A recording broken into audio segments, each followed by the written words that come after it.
9वां question है F N बराबर है बच्चों n+1/2। n+1/2 आपको कब यूज करना है फॉर्मूला? अगर n विषम हो, ओड हो। और n/2 कब यूज करोगे? अगर n क्या हो, सम हो, इवन हो। फंक्शन वो कह रहा है नेचुरल नंबर से नेचुरल नंबर में डिफाइन है, प्राकृत संख्याओं से प्राकृत संख्याओं के अंदर। अब ध्यान से सुनो, मैंने मैपिंग की है इसकी। n से n में डिफाइन है, तो n क्या है? 1 2 3 4 5 6 7 8 एंड सो ऑन। और ये n क्या है? 1 2 3 4 5 6 7 8 एंड सो ऑन। अब आप मुझे ये बताओ, पहले अपने 1 1 चेक करते हैं एक एक ही। जैसे n में अगर 1 पुट करूं, 1 विषम है, ओड है, तो ओड के लिए वो कहता है ये वाला फॉर्मूला यूज करो। तो मैंने यानी यहाँ पे 1 रखा, 1 + 1/2, 2/2 आंसर आ गया 1। जब 2 पुट किया, 2 के लिए वो कह रहा है 2 इवन है, इवन के लिए वो कहता है ये यूज करो। तो 2/2 फिर से 1 आ गया, यानी 1 पे भी 1 आ रहा है और 2 पे भी 1 आ रहा है। तो 2 डिफरेंट वैल्यू पे सेम आंसर आ रहा है, इसलिए फंक्शन 1 1 नहीं है, 1 1 ही नहीं है। अब बात ये समझने की है कि जो हमारे ये सारे जो आंसर है, ये क्या हमेशा आएंगे किसी ना किसी वैल्यू पे? जैसे मैंने कहा 1 आया, 1 पे आया और फिर 2 पे आया। ऐसे 2 कभी आएगा आंसर? जी हाँ आएगा, जब आप 3 यूज करो, यहाँ पे 3 + 1/2 4/2 2 बन गया। और 4 यूज करो, 4/2 फिर से 2 बन गया। हमें ऑन टू में या छादक में सिर्फ ये चेक करना होता है कि ये सारे आंसर क्या किसी क्वेश्चन पे आ रहे हैं? जी हाँ आ रहे हैं। दिस मीन्स प्रत्येक इमेज के लिए प्री इमेज है। तो मैंने हिंदी में क्या लिखा है? ये सहप्रांत होता है, ये प्रांत होता है। प्रांत, सहप्रांत, डोमेन, को डोमेन। जो आंसर आते हैं वो सारी की सारी क्या है? रेंज है।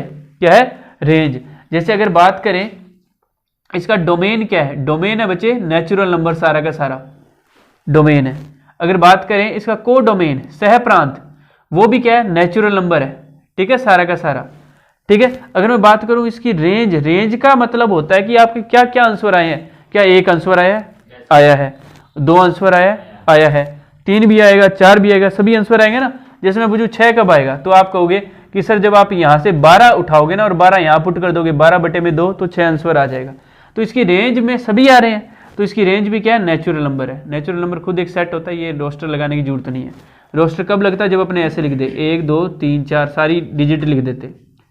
तो ये जो क्वेश्चन है ना बच्चों, इसके सभी के लिए आंसर आ रहे हैं। ये जो इमेज है सभी के लिए प्री इमेज है। हाँ, तो नहीं होता, सही कह रहा है तू।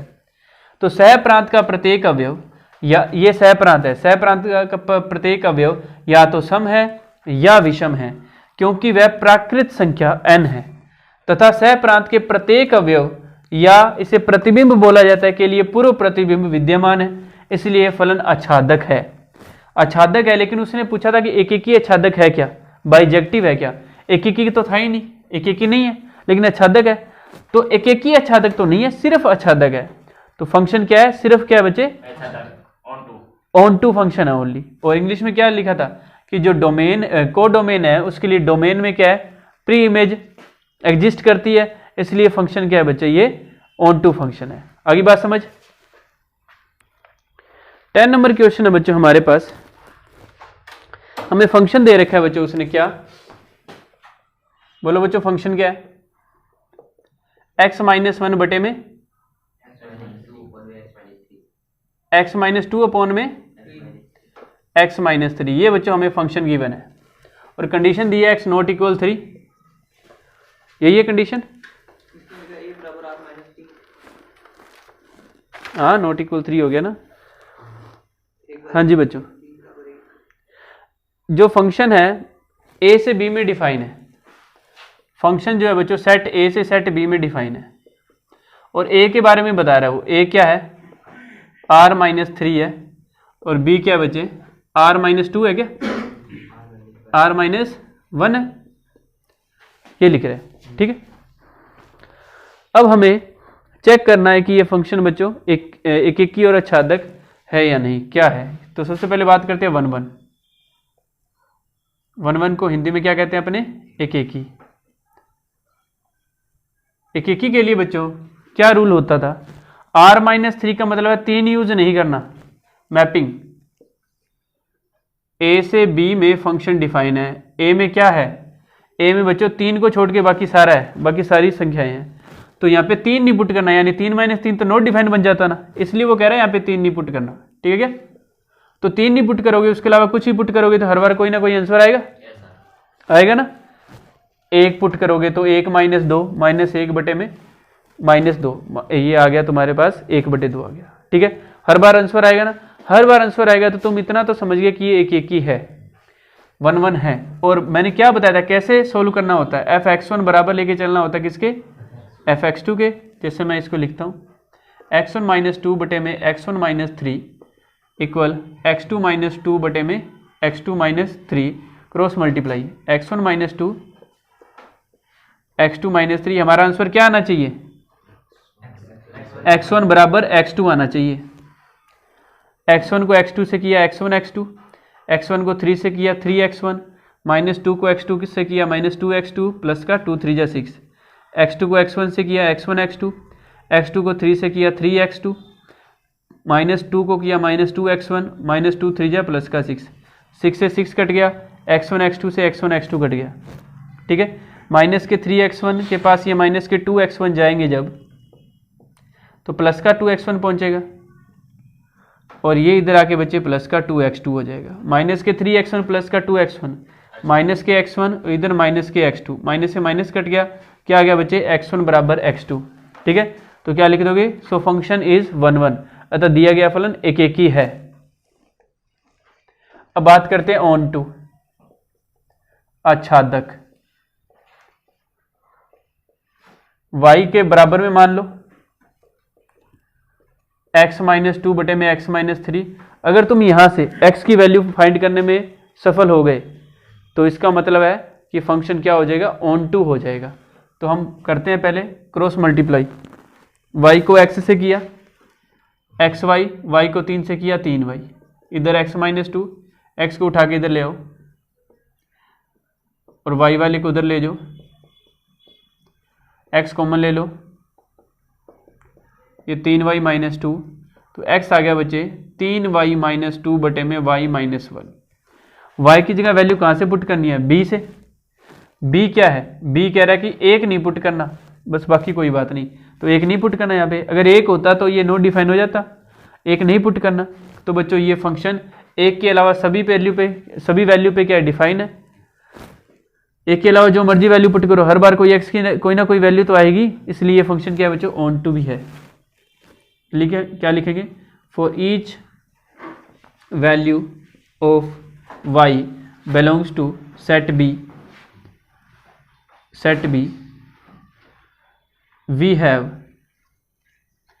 a different value of x, so function is on to function. 11 number question है बच्चों हमारे पास, वैसे तो मल्टीपल चॉइस है, फिर भी देखो एक फंक्शन है r से r में डिफाइन है बच्चों, और फंक्शन क्या है, x की पावर 4। अब आपको बताना है कि ये फंक्शन कैसा है, कि आच्छादक है, 1 1 ऑन टू है, कैसा है, मैनी वन है। तो बच्चों आप खुद ही बता दो। जैसे r का मतलब होता है, जैसे मैं आपको इसकी मैपिंग बताता हूँ, r में क्या आ गए, नेगेटिव डिजिट भी आ गई, 0 भी आ गया, 1 2 3 भी आ गया, इधर हाँ आ गई, ये ले, इधर भी बच्चे सेम वही 0 1 2 3 बटे वाली डिजिट। ठीक है, फंक्शन क्या है, x की पावर 4। अब ध्यान से सुनो, -1 रखूंगा यहाँ पे तो भी आंसर क्या आएगा, 1 ही आएगा, और 1 रखूंगा तो भी 1 ही आएगा। तो ये एक ही तो नहीं है, ये बहु एक ही है, मैनी वन है, तो ये मैनी वन तो है ही। ठीक है, अब बात करते हैं कि क्या ये ऑन टू है।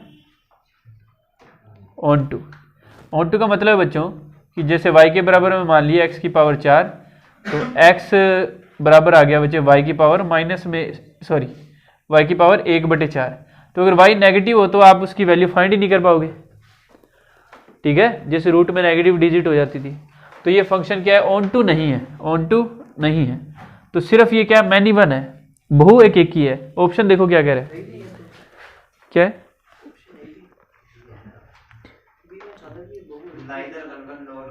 हाँ नाइदर 1 1 नॉर ऑन टू, तो डी ऑप्शन हो गया ना इसका। ठीक है, डी है क्या, चेक करो, डी है।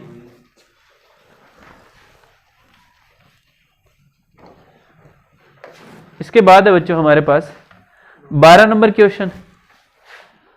एफ एक्स बराबर क्या है 3x, आर से आर में डिफाइन है बच्चों, पता चल ही रहा है। यहाँ पे कोई भी वैल्यू पुट करोगे तो कोई ना कोई एक ही आंसर आएगा, ना ये स्क्वायर में है ना क्यूब में है ना x की पावर 4 में है, तो टेंशन खत्म होगी। एक पे एक ही आंसर आएगा, लीनियर है ना इसलिए, तो एक एक ही तो है, एक एक ही है, 1 1 है ये। ऑन टू भी तो है, y बराबर 3x मान लोगे, x का मान आ गया ना y/3। अब यहाँ पे y इस समुच्चय से या r से जो मर्जी पुट करो यहाँ पे सेट से, हर बार कोई ना कोई आंसर आएगा ही, डिफरेंट आएगा। तो बच्चों इसलिए ये फंक्शन कैसा है, ऑन टू भी है, तो 1 1 भी है, ऑन टू भी है। चेक कर लो ऑप्शन ए ऑप्शन। तो ये 1.2 कंप्लीट हो गई।